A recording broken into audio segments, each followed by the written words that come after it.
warahmatullahi wabarakatuh. Perkenalkan, nama saya Miftah Khairuddin. Saya sebagai peserta tantangan literasi Leksam Bedas tahun 2024. Saya perwakilan dari SMK Negeri 1 Pamengpeuk. Pada bulan ini, bulan April, edisi bercerita atau mendongeng, saya membaca buku yang berjudul Kisah Seru Kejadian 20 Nabi dan Rasul. Penulisnya Yas Mariana, penerbitnya Salam Madani. Adapun judul cerita yang akan saya sampaikan adalah Sahabat Nabi yang membuat Nabi Muhammad SAW sampai menangis, karya Miftah Khairuddin, SMP Negeri 1 Pamengpeuk.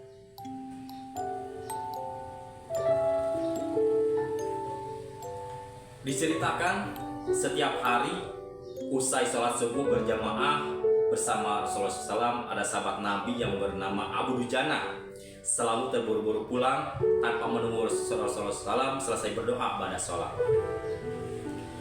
Melihat gelagat ini, pada suatu ketika Rasul mencoba meminta klarifikasi kepada Abu Dujana. Mengapa setiap hari kamu terburu-buru pulang dari jamaah subuh? Apakah engkau tidak memiliki permintaan kepada Allah sehingga tidak pernah menungguku selesai berdoa? Ada apa? Tanya Nabi. Abu Dujana menjawab, begini ya Rasulullah SAW. Abu Dujana pun memulai ceritanya. Rumah kami berdampingan persis dengan rumah seorang laki-laki. Di atas rumah pekarangan rumah laki tersebut terdapat satu pohon kurma yang dahannya menjuntai ke rumah kami. Setiap kali ada angin bertiup di malam hari, kurma-kurma tetanggaku itu saling berjatuhan mendarat di rumah kami. Ya Rasul, sesungguhnya kami keluarga orang yang tak berpunya. Anakku sering kelaparan, kurang makan. Saat anak-anak kami bangun, apapun yang didapat mereka makan. Oleh karena itu, setelah selesai sholat, kami bergegas segera pulang sebelum anak-anak kami terbangun dari tidurnya. Kami kumpulkan kumpulan kurma milik tetangga yang berceceran, lalu kami kembalikan kepada pemiliknya. Suatu saat, kami agak terlambat pulang. Ada anakku yang sudah terlanjur makan kurma hasil temuannya. Mata kepala saya sendiri menyaksikan tanpa ia sedang mengunyah kurma basah di dalam mulutnya. Ia habis memungut kurma yang telah jatuh di rumah kami semalam. Mengetahui hal itu, lalu jari-jari tangan kami masukkan ke dalam mulut anak kami. Kami keluarkan apapun yang ada di dalam mulutnya. Kami katakan, nak, janganlah kau permalukan ayahmu ini kelak di akhirat. Anakku menangis, kedua pasang kelopak matanya mengalirkan air mata karena sangat kelaparan.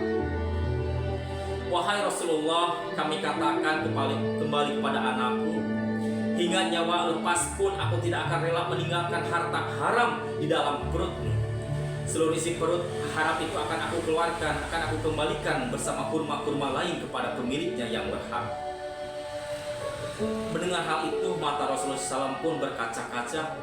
Butiran air mata mulianya berderai begitu deras.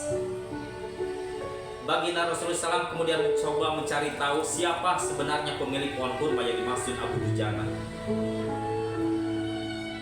Baginda Nabi segera mengundang pemilik pohon kurma dan menyatakan ingin membeli pohon kurmanya.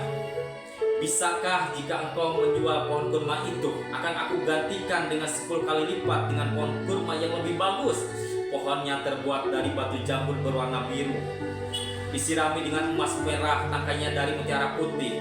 Di situ tersedia bidadari cantik jelita dengan hitungan buah kurma yang ada. Kata Rasulullah SAW menawarkan kepada tetangga yang munafik tersebut. Lelaki munafik menjawab dengan tegas, saya tidak pernah berdagang dengan memakai sistem jatuh tempo. Saya tidak menjual apapun kecuali dengan uang kontan dan tidak pakai janji kapan-kapan. Tiba-tiba sahabat Nabi yang setia Abu Bakar As-Siddiq radhiyallahu anhu datang lantas berkata, ya sudah, aku akan beli dengan 10 kali lipat dengan pohon kurma yang lebih bagus yang ada di kota ini. Si munafik pun kegirangan sembari berujar, ya sudah, aku jual. Setelah sepakat, Abu Bakar langsung menyerahkan pohon kurma itu kepada Abu Dujana. Rasulullah SAW kemudian bersabda, hai Abu Bakar, aku yang akan menanggung gantinya untukmu. Mendengar sabda Nabi, Abu Bakar kegirangan, begitu pula dengan Abu Dujana.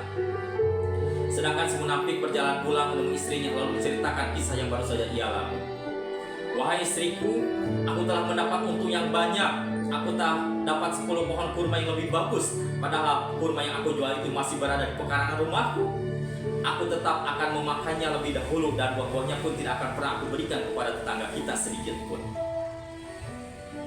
Malamnya si munafik tertidur nyenyak. Saat bangun di pagi harinya, tiba-tiba ia melihat pohon kurma yang sudah dijualnya berpindah posisi, berdiri di atas milik Abu Dujana. Seolah-olah tak pernah sekalipun tampak pohon itu tumbuh di atas si munafik, di tanah si munafik. Tepat asal pohon itu tumbuh rata dengan tanah, ia keheranan tiada tara.